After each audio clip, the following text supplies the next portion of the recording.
Greenwoodies, wild woodies, welcome once again to a little update regarding the Wildwood Tarot, the new edition and the production of it. On this day, of course, Imbolc, February the 1st. I just wanted to give you a quick update and, say hi and give you a little couple of insights into some of the, regarding some of the cards and the Wheel of the Year, and why it was important at this time of the year for us with these two cards that are on this spoke of February the 1st Imbolc. Just first of all, just to say again, thanks for all the support and nice messages. It's been, very grateful for your support. We really thank you.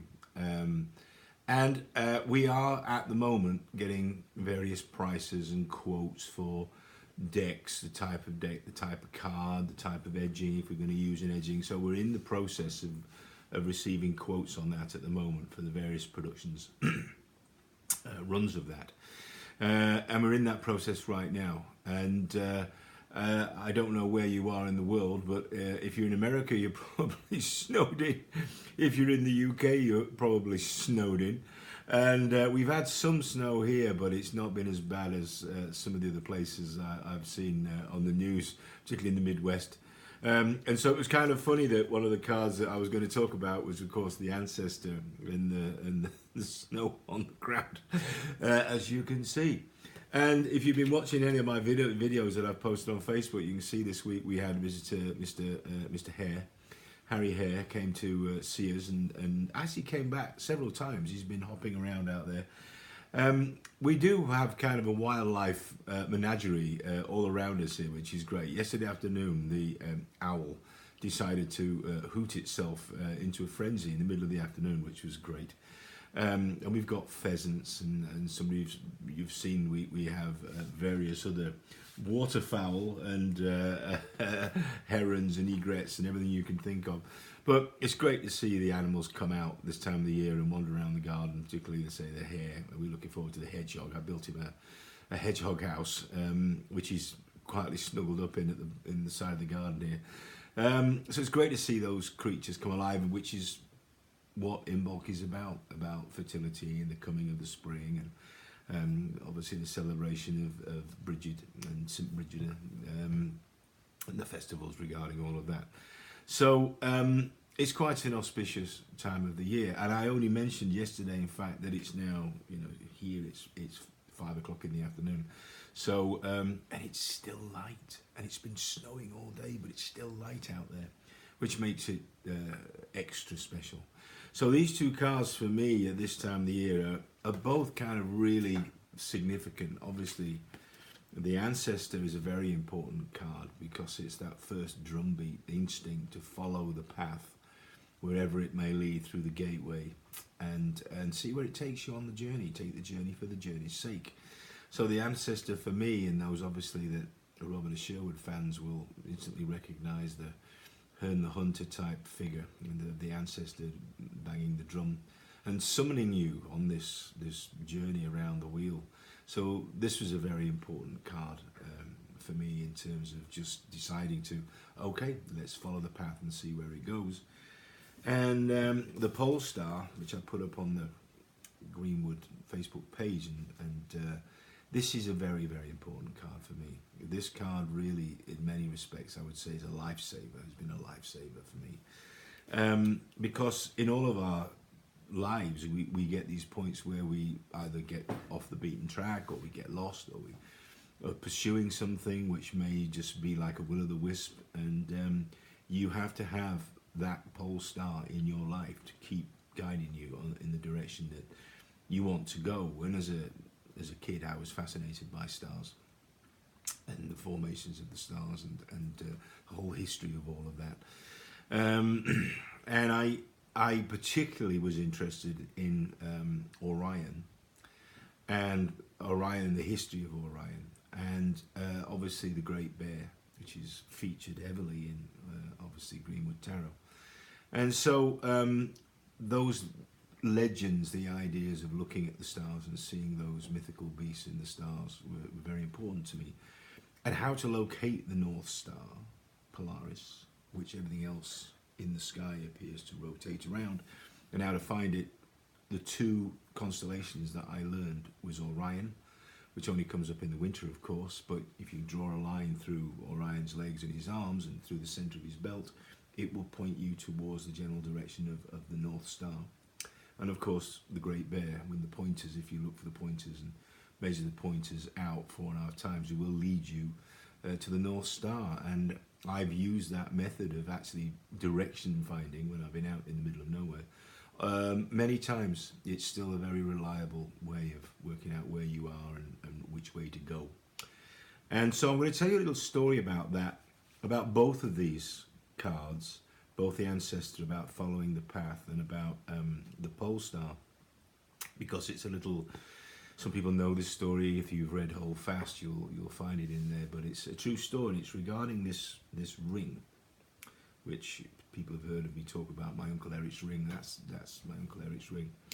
And I was in the Brecon Beacons many years ago, and my Uncle Eric was my favourite uncle, but I was his favourite nephew, and so we became like two peas in a pod. And I was with him when he passed away, and my mum gave me his ring, which was his 21st birthday signet ring. And like many of that generation, of course, he was serving overseas during the Second World War, and when he got back they gave him this ring. So when he passed away, my mother gave me his ring. And so I was out in the Brecon Beacons, and I was used to wear this ring. I still wear it quite a lot. I'm always very nervous about losing it. When you hear this story, you'll understand why. And I'd been out for 2 or 3 days and camping and hiking all over the mountains and various waterfalls and various places, little beauty spots. And I'd stayed out and slept out on the ground by the waterfalls in various places, about 2 or 3 nights. And it was raining, as always it is in the Brecon Beacons. And I went back to the car. I made my way back to the car, and I was dumping my rucksack and all my gear and wet gear into the trunk of the car. And as I was pushing the stuff in there, and I was trying to put something dry and warm on, I just managed to, touched my finger, and the ring wasn't there. And I went, oh, wow, where's that ring? So I went, pulled my gear apart, and pulled my rucksack out, looked in the sleeping bag, it wasn't there, wasn't in the trunk of the car, wasn't in the seat, wasn't anywhere. I literally almost took the car apart, and I could not find Uncle Eric's ring. And I remember standing, literally looking out at the expanse of what was called the Horseshoe, towards Penafan, the mountain of Penafan, and thinking this ring could be anywhere out there. And I literally stood there and looked at this and went, oh, it was just early afternoon, so light was it wasn't going to stay light. I'd been out for 3 days, so I couldn't possibly cover all the ground. I thought, I've just got to try. I've just got to go and look, just to say that I looked. And I drove as close as I could to the various areas, because there were little tracks that you could drive up and park the car, and then walked in, hiked my way back into the spots where I'd stayed for these 2 or 3 nights, thinking that logically, if the ring was going to be anywhere, it's going to be on one of those paths, or it's going to be where I'd stayed the night. It had fallen off my hand during the night or whatever. I hadn't noticed it had gone. And so I spent the next 3 hours literally running up and down trackways, muddy trackways in the Brecon Beacons, looking for this ring, which, trust me, seemed like a completely insane and impossible task. And after several hours of doing this, I was pretty, in my mind, I was making up my decision that it was gone. I had to let it go. So finally, I managed to get to this place I'd spent the night before, and I looked around, and as I walked underneath the trees, it was in the autumn, so the pine trees had shed some of their pine needles, and so as I walked into the area, which I hadn't seen at night, the actual ground was a carpet of golden pine needles. And I remember looking at this floor of golden pine needles and go, good luck with that, finding a golden ring in in this copse of woods, with the floor being literally covered in golden pine needles. So I thought I'd nothing before I got. So I walked around, I looked and I looked and I looked, and I found the true trees two trees where I thought I'd strung up my basher that night, and that's roughly that. Thought if it's going to be anywhere, it's going to be here. Looked around, couldn't see it. Could not see even where I'd stayed the night before. The ground had already, sprung back up. So, but I thought I was at the trees where I'd been spent the night, previous night. So I literally put my forehead against one of the trees, and I just said, look, I know this is not important to you, but it's really, really important to me, and I will catch hell from my mother if I have to go back and say I've lost Uncle Eric's ring. So if you could just find your way to helping me with this and give me Eric's ring back, I'll be really, really grateful. Okay? I'll be, would make my day if you could. And I'm literally talking to a tree in the middle of the Brecon Beacons, asking the tree to speak to the powers that be to give me this ring back. And I put my back against the tree, looked around at the expanse of and where I'd been and where I'd come from, and I literally slid down the tree, down my back, and ended up sitting at the base of this tree, thinking, totally done. There's nothing else I can do. This is gone forever. And I was pretty upset about it. And as I put my left boot into the pine needles at my feet, I then put my right boot, Dana boot, into the ground. As I literally put my boot into this thick layer of pine needles, I heard clink.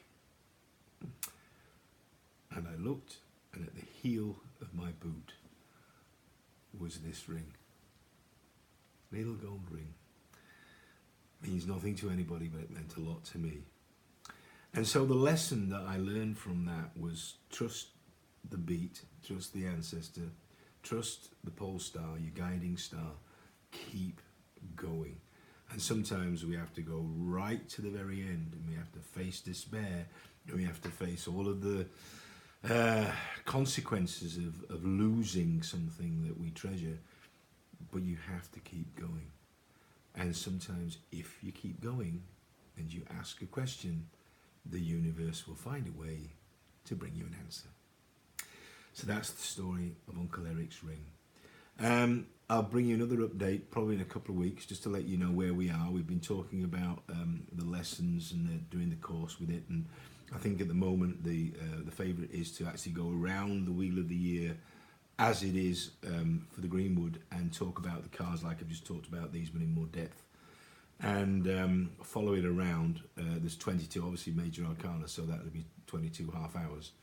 I think half an hour is probably going to be good enough. So that's what we're talking about, doing it with the little personal stories that of how each image ended up being drawn, and how Cheska and I worked on them to develop them to being the images that they are in the Greenwood deck. And one of the other little things I'd say is never forget that we are breathing in the stuff of stars every day. We are made, our bodies are made of the stuff of stars that arrived during the Big Bang to form the Earth and the planets and everything that we breathe in, everything, the light, everything that keeps us alive. We are literally made of the stuff of stars. Never forget that, how precious that is.